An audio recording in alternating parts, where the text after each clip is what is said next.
Good morning. Uy, ano to? MT-07 ng Yamaha. Oh. Napakaangas, oh.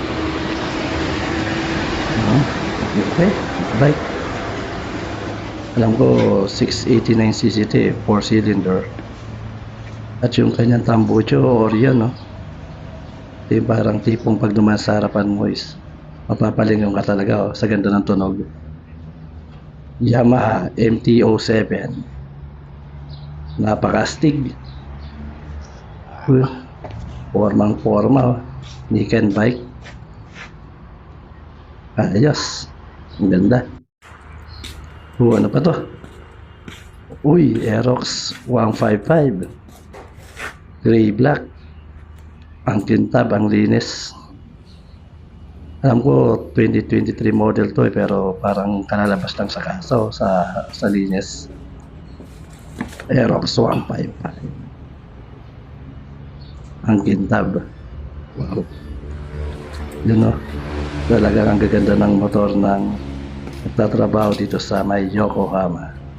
MT-07 at saka Aerox 155. Yun, no? Mio 4 Monster Edition. Ang angas ng dating, oh. Ang forma, oh.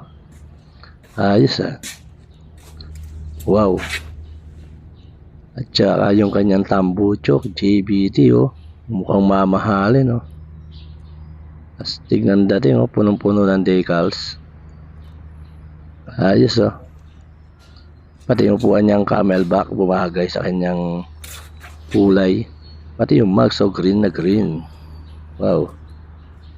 Angas, may pot-pot pa. Puti, oh. Ang green. May ibang kulay. Pati yung crankcase, oh. Mayroong cover or decals. Ayos.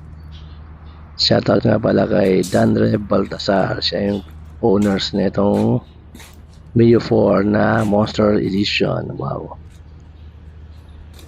Angas. Ayos.